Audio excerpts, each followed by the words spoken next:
Bonjour à toi particulièrement. J'espère que tu passes un bon lundi, en l'occurrence que tu passes un très bon début de semaine. En effet, nous sommes le lundi 9 juin 2025. Aujourd'hui, je ne ferai pas une vidéo où je te parlerai d'analyse technique poussée, meilleures astuces et compagnie. Aujourd'hui, de façon simple, je vais juste te montrer que le problème avec toi, particulièrement toi qui entends cette vidéo, c'est que you think too much. You think too much. Tu réfléchis trop. Stop thinking. Stop thinking too much. Tu as trop de données, tu réfléchis trop. C'est ce qui complique et c'est ce qui alourdit ton trading. On a le cas de Gold ici en espèces. Nous savons que dans la semaine passée, précisément le vendredi, il y a eu à faire une chute. Ok, ce mouvement de baisse qui était intéressant aussi à trader, le fait de vendre comme ça, d'accord. Et par la même occasion, quand on va revenir en 3 heures, on sait une chose, c'est que ici il fit un choche. Là, il est venu réagir dans cette zone, ce que j'appelle une base cachée, en l'occurrence une hidden base en SMC. Alors, je pense qu'il y a un graphique sur lequel j'ai bien matérialisé tout ceci. Ok, ici. Donc, on sait que après avoir réagi dans cette zone, dans cet ordre bloc baissier, ok, le but était éventuellement de venir réagir dans l'une des zones ici en bas. Alors, cette zone a été cassée et ici, il est venu réagir dans celle-ci précisément pour combler le gap. Sur certains brokers, on montre le gap, comme c'est le cas ici, il y a un déséquilibre qu'il est venu combler.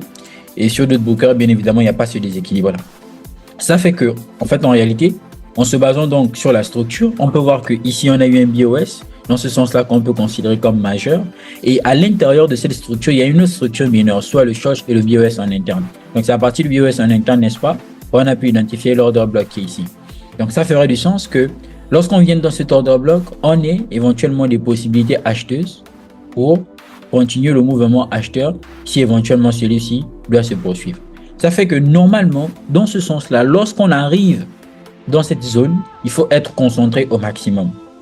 Une des astuces que j'ai déjà partagées, c'est activer les alarmes, tout simplement. Et on peut bien voir que lorsque le prix arrive dans cette zone, ce qui me concerne, je décide de rentrer en position.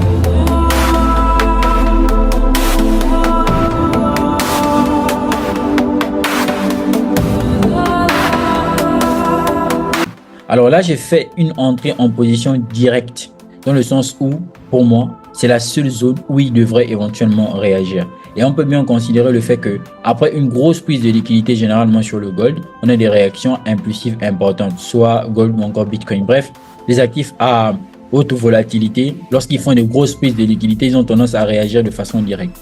Donc là, je vais tout simplement agir en décidant ce que je peux. Décider ce que je peux, c'est-à-dire que c'est vrai, lorsque on regarde, nous sommes en 3 heures.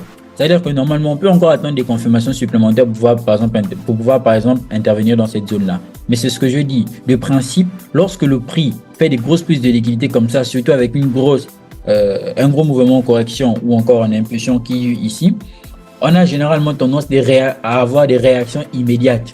Dans ce sens-là, souvent, des confirmations ne se dessinent pas de suite. Souvent, quand tout est clair, on peut se permettre de prendre des positions directement. Et tu vois, elle est claire, elle est propre. Si c'est ici la seule zone qui devrait faire réagir le prix, il n'y a pas à beaucoup réfléchir. Et ça, c'est ce que j'appelle trader, non de façon mécanique, mais de façon pas compulsive, mais en toute compréhension de l'évolution du prix. Voici pourquoi je décide éventuellement de prendre le premier achat. Entre-temps, le prix va évoluer. Dans son évolution, là maintenant, il pourra nous sortir des schémas qui, pour la grosse majorité, peuvent être des schémas habituels. Dans ce sens-là, on peut bien voir que ici, on a eu le changement de caractère en interne ici et un autre choc dans ce niveau qui est là. Donc, on a une sorte de structure en majeur et en mineur. Ok? Donc, ça va être la majeure et ici, c'est sa mineure. À partir de là, même chose. On va donc se rendre compte que ici, il y a la liquidité qui a été créée. Tout ça, c'est la liquidité qui a été créée. En bas, il y a la liquidité. Là aussi, il y a la liquidité. Or, dans ces différents niveaux de liquidité, il y a par la même occasion des zones d'intervention. Vous avez cette zone-là qui est une zone de continuation, celle-ci, celle-là. Ça sous-entend que si le prix prend la liquidité qui est ici, il y a de fortes chances qu'il réagisse d'abord dans la zone la plus proche. Tout comme s'il prend la liquidité qui est ici, il y a de fortes chances qu'il vienne réagir dans l'ordre bloc qui est là en bas. Tout comme s'il prend la liquidité qui est là, il y a de fortes chances qu'il réagisse dans l'ordre bloc qui est ici.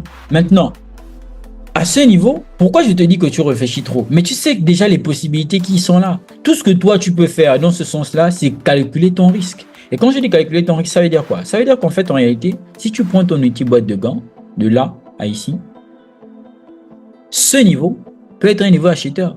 Vu qu'il va constituer quoi? Un niveau équilibrium en continuation, non seulement de la structure en interne, dans un premier temps, de la structure en interne, et par la même occasion, dans ce sens où c'est gold. Il peut prendre ces liquidités qui sont ici, ne considérant pas effectivement celles qui sont en bas aussi importantes, tout en sachant que, en fait, en réalité, ce sont les liquidités qui ont été prises ici dans la correction qui, étant les liquidités HTF, sont le plus importants. Donc, quand on a compris ça, à ce niveau, tout ce qu'on peut faire dans ce genre de situation, il y a deux choses. Soit s'abstenir, soit calculer son risque ou bien mesurer son risque. Ça veut dire que ici, par exemple, si j'ai l'habitude de prendre des positions, je vais dire quelque chose, à 300 ou 500 dollars la mise, donc la taille de la position, compte tenu du fait qu'il existe plusieurs zones, je peux restreindre mon risque. Ça veut dire que si je suis à 500 dollars, je peux par exemple passer à 250 ou 200 dollars ou même 100 dollars. Pourquoi pas? Et ici, tout en sachant que les zones qui sont en bas sont des zones valides et il y a aussi des liquidités, ça peut seulement être la réaction du jour. Dans ce sens où, regardez, on a eu la session d'Asie, la session de Londres, ça c'est la session de New York. Ça veut dire que pour aujourd'hui, le prix peut seulement se permettre de réagir dans cette zone et de commencer à consolider. Mais si je rentre en position là, et que je décide par exemple de sortir ici, là où il vient à ce niveau par exemple précis, je sors avec un RR de 15. Les gars, RR de 15, c'est beaucoup. C'est vrai que lorsqu'on reste logique dans le sens du buy, ok, normalement, c'est le BOS de H3, H1 quand on cherche donc le niveau qui est ici, qu'on doit normalement venir TP. Et si je pousse là-bas, ça fera ici pour cette première position un RR de 33. Et si je pousse encore cette position ici, si le prix partait jusque là-bas, ça ferait un RR de 92. Mais ce que j'essaie de vous dire, c'est de ne pas être cupide. Ne pas être cupide dans le sens où, si je réussis à prendre deux positions comme ça, celle en bas, je peux la laisser tourner, c'est un fait. Mais pour aujourd'hui, nous sommes que lundi. Je peux me payer. Pour aujourd'hui, nous ne sommes que lundi. Je peux décider d'encaisser cette position. Si je sors à RR de 15 ou encore RR de 16, cher ami, sur une position de 100 dollars, RR de 16, c'est pas moins de 1000 dollars. C'est pas moins de... On est entre la tranche de 800 à 1000 dollars. C'est beaucoup pour aujourd'hui. Si vous venez demain, vous cherchez plus ou moins la même chose. On parle en termes d'intérêt composé. C'est suffisant. Mais vous réfléchissez trop. C'est tout ce que j'avais à vous dire dans cette vidéo. Que dans le canal VIP, j'organise le séminaire qui est encore en cours. N'oubliez pas que vous avez la possibilité de vous abonner en cliquant dans les liens en bas de la description par la même occasion de rejoindre la communauté.